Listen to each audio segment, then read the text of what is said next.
माता के चरण छूकर राम ने वन जाने की आज्ञा मांगी। कौशल्या ने कहा, मैं तुम्हें वन जाने से रोकती हूँ। तुम्हारे पिता कैकेयी के बहकावे में आ गए हैं। जब तुमने कोई अपराध ही नहीं किया तब वन क्यों जाओ? राजा की आज्ञा अनुचित है, उसे मत मानो। राम ने नम्रता से उत्तर दिया, माँ, पिता की आज्ञा मुझे माननी चाहिए और तुम्हें भी माननी चाहिए। उनकी आज्ञा का उल्लंघन करना मेरी शक्ति के बाहर है। अब मुझे वन जाने की अनुमति दो और आशीर्वाद दो। लक्ष्मण से उन्होंने कहा, भैया, भाग्यवश जीवन में ऐसे उलटफेर उतार चढ़ाव आते रहते हैं। इसमें किसी का दोष नहीं, न राजा का और न माता कैकेयी का। भाग्य की बात लक्ष्मण को बिल्कुल अच्छी नहीं लगी। वे तमक कर बोले, भाग्य के भरोसे तो जीना कायरों का काम है। जीवन उसी का सफल है जो अपने भरोसे जीता है। अपने बाहुबल से आप राज सिंहासन पर बैठें।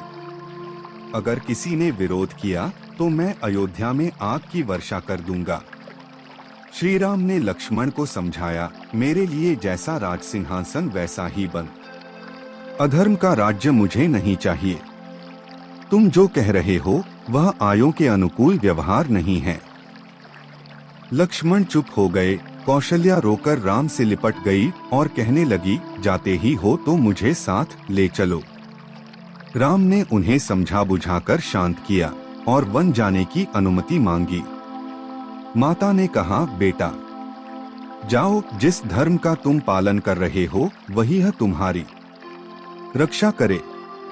मेरे व्रत पूजन का सब फल तुम्हें मिले, सब दिशाएं तुम्हारे लिए मंगलमय हो। मेरा रोम रोम तुम्हें आशीर्वाद देता है।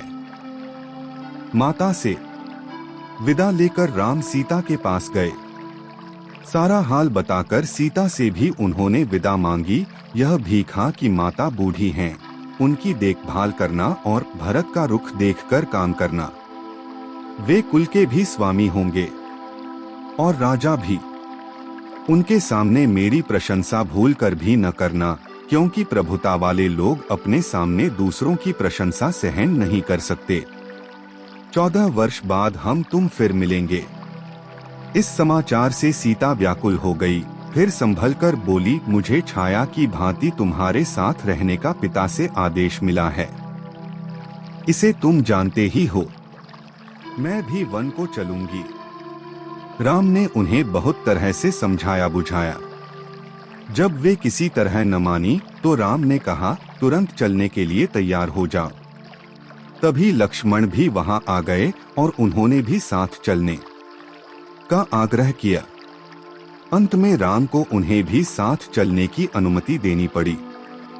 लक्ष्मण से उन्होंने कहा, माता से अनुमति लेकर गुरु वशिष्ठ के घर जाओ, दौड़ वहां से मेरे सुरक्षित दिव्य अस्त्र शस्त्र ले आओ। माता से अनुमति लेकर और गुरु के यहाँ से अस्त्र शस्त्र लेकर लक्ष्मण लौट आए। इधर श्री राम ने अपना और सीता का सारा सामान ब्राह्मणों और सेवकों को बांट दिया। सीता और लक्ष्मण को लेकर वे पिता के पास विदाई के लिए चल दिए। सिए सकुच बस उतरु न देई, सो सनी तम की उठी केकेयी। लोग बिकल मुरुछित नर नाहू, काह करिय कछ सूझ न काहू। राम वन गमन का समाचार सारी अयोध्या में फैल चुका था।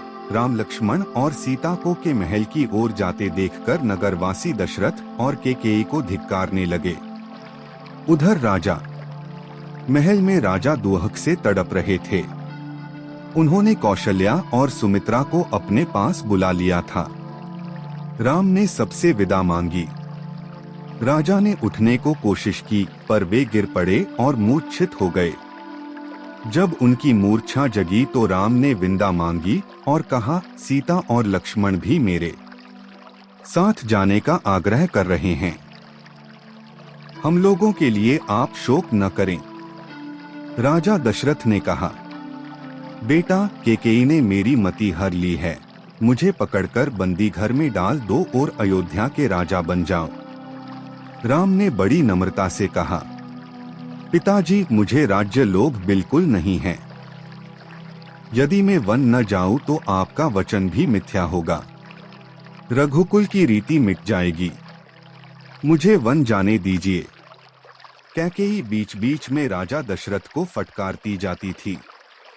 राम को छाती से लगाकर राजा मूर्छित हो गए। इतने में कैकेयी वल्कल वस्त्र ले आई और राम से बोली, लो, इन्हें पहनकर वन को जाओ। राम ने राजसी वस्त्र उतार दिए और वल्कल वस्त्र पहन लिए। सीता को भी कैकेयी ने तपस्विनी के वस्त्र दिए। यह देखकर लोग राजा दशरथ और कैकेयी को तरह तरह से धिक्कारने लगे। सीता से लिपटकर रानियां रोने लगीं, राजा भी अपना सिर नीचे कर रोने लगे। सुमित्रा ने लक्ष्मण को आशीर्वाद दिया और कहा, सीताराम को ही तुम अपना माता पिता समझना। इनकी रक्षा के लिए अपने प्राण देने से भी नहीं हिचकना। जाओ वीर पुत्र, जाओ, निश्चित होकर सीताराम के साथ जाओ। राम ने तब फिर अनुमति मांगी और सीता तथा लक्ष्मण को साथ लेकर वे चल दिए। अंतःपुर की सब स्त्रियां रोती बिलखती उनके पीछे पीछे चली। नगर के द्वार पर सुमंत रथ लिए खड़े थे। राम, लक्ष्मण और सीता रथ पर चढ़ गए। राम के आदेश से सुमंत ने वेग से रथ हाँका। प्रजा और रानियां रथ के पीछे दौड़ने लगीं। राम, राम, मेरे राम, हाँ लक्ष्मण, हाँ सीता की पुकार दसों दिशाओं में फैल गई। अब राजा दशरथ को रथ की धूल भी दिखाई नहीं देती थी। राजा हताश होकर गिर पड़े। रानियां उन्हें उठाकर कौशल्या के भवन में ले गईं। राजा कभी बेसुध हो जाते और कभी राम राम कह चिल्ला उठते। सारी अयोध्या नगरी शोक सागर में डूब गई। घर, बाजार और गलियों में सन्नाटा छा गया। मनुष्यों की तो क्या, पशु पक्षियों ने भी खाना पीना छोड़ दिया। उधर नगरवासियों की एक भारी भीड़ रथ के पीछे पीछे दौड़ रही थी। समझाने बुझाने पर भी जब लोग न लौटे, तब राम लक्ष्मण भी रथ से उतरकर उनके साथ पैदल ही चलने लगे। संध्या होते होते वे तमसा नदी के किनारे पहुंचे और उन्होंने वहीं रात बिताने का निश्चय किया। सीता और राम माता पिता की याद करते हुए त्रिशया पर विश्राम करने लगे। कुछ दूर पर लक्ष्मण धनुष बाण लेकर पहरा देने लगे। सुमंत भी उनके साथ जा बैठे।